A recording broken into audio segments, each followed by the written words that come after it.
A culpa é dos judeus. Quando Jesus é indagado do porquê falava em parábola, ele explica que não era para todo mundo entender a parábola. Logo, nem todo mundo ia ser salvo. Aqui, ó. Ele diz que fala para que vendo, vejam e percebam, e ouvindo, ouçam e não entendam. Eu grifei aqui em vermelho, para que não se convertam e não sejam-lhe perdoados os pecados. Então tinha um propósito dele falar em parábolas, segundo Marcos. Era que as pessoas não se convertessem, ou seja, não seguissem ele mesmo, o próprio Jesus, e não fossem perdoadas. Simples. Então, é o que diz o relato de Marcos. Então Jesus, segundo o relato mais antigo, diz que fala por parábolas propositalmente, para que os seus ouvintes, no caso os judeus ali da época, não se convertessem, né, e não se salvassem. Ou seja, era uma coisa proposital. E até hoje, né, a igreja acusa os judeus de algo que Jesus fez de propósito. Os judeus rejeitaram o Messias amadinho, por isso que eles não vão ser salvos. Ué, mas foi o próprio Jesus que fez isso propositalmente. Está aí na Bíblia de vocês. Enfim, Mateus omite essa parte de Marcos, porque ele percebeu que isso não ia cair bem, né, uma coisa até absurda. E expande as suas respostas usando Isaías como justificativa. Então Mateus omite essa parte aqui em vermelho, justamente porque ele viu que seria um pouco absurdo, né?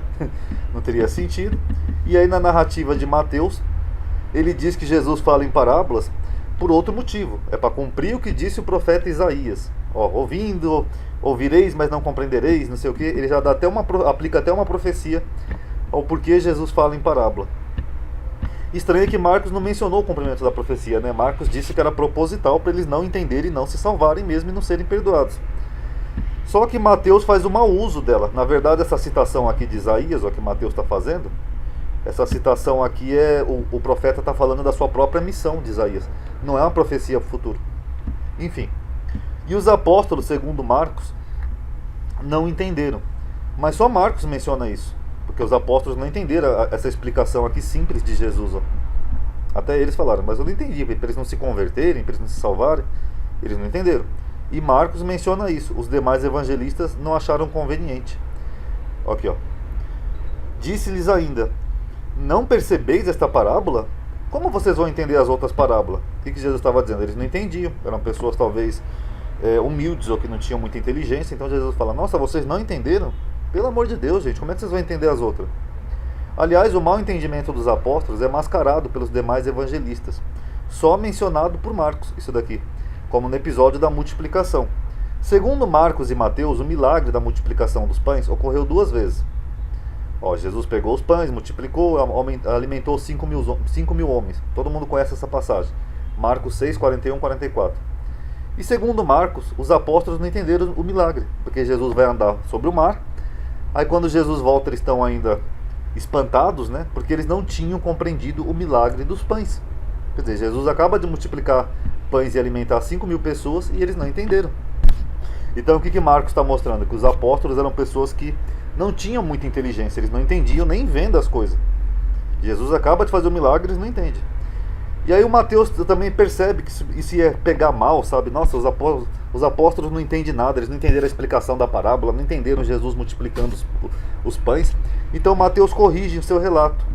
Quando Jesus volta da água, em vez dos apóstolos estarem espantados porque não entenderam nada, Mateus dá uma mudada na história. Eles falam que eles adoraram Jesus e disseram: você é verdadeiramente o Filho de Deus. Ou seja, eles professaram a fé ali na hora.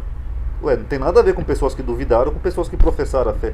Vocês notaram como de um evangelho para o outro houve uma correção?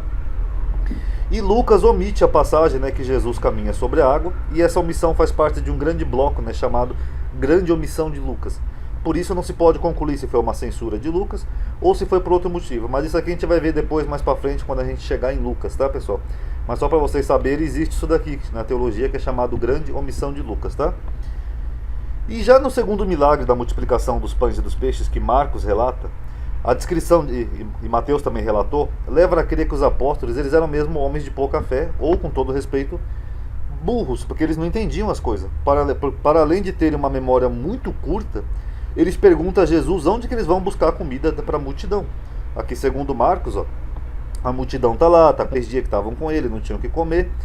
Os discípulos perguntam para Jesus: mestre, de onde poderá alguém satisfazê-los de pão aqui, hein?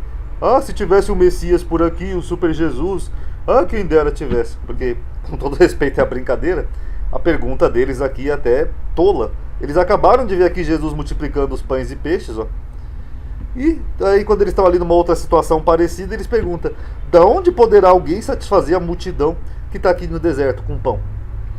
E é claro que Jesus ficou pé da vida, né? Jesus ficou nervoso com eles e falou: quando eu parti os 5 pães, pessoal, aqui é Jesus falando, quantas alcovas de pão levaram?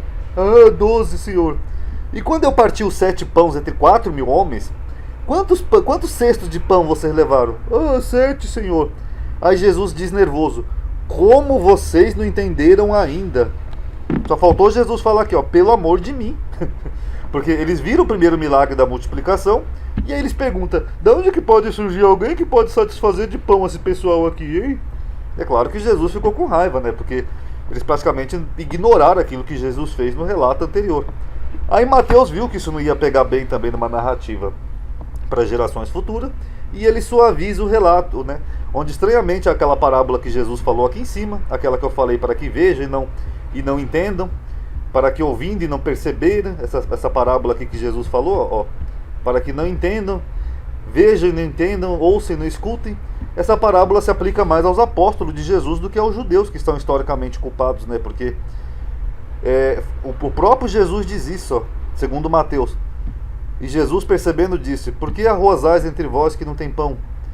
Aí ele diz assim, mais para frente... Perdão, acho que eu me perdi, então eu não mencionei que Jesus fala que eles ouviam e não entendiam. Enfim. Então Mateus tenta dar uma suavizada, né? E ele omite aqui essa bronca que Jesus dá nos apóstolos. Ó, como não entendeis ainda? Então, pessoal, vocês notam, né, essa diferença entre um evangelista e o outro. Segundo Marcos, que é o relato mais antigo, os apóstolos eram pessoas que não entendiam muitas coisas que Jesus fazia. Eles vinham até Jesus fazendo os milagres e depois acabavam fazendo uma pergunta boba para Jesus, que deixava Jesus nervoso.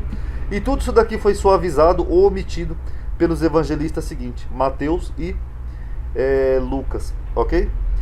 E por fim, só uma passagem estranha aqui para não deixar batida aqui em Marcos, que essa passagem é atribuída ao próprio autor, né, o jovem nu, que quando Jesus foi preso tinha um jovem envolto em um lençol e sobre ele estava nu. Aí agarraram ele, prenderam o lençol e o jovem fugiu despido. Muitos atribuem esse jovem nu ao próprio autor do relato. Agora ninguém entende essa passagem, o que esse jovem estava fazendo nu quando Jesus foi preso, ok? Então aí, para finalizar Marcos, agora vamos ver outras análises críticas, mas vamos ver a partir de Mateus, ok? Paz a todos.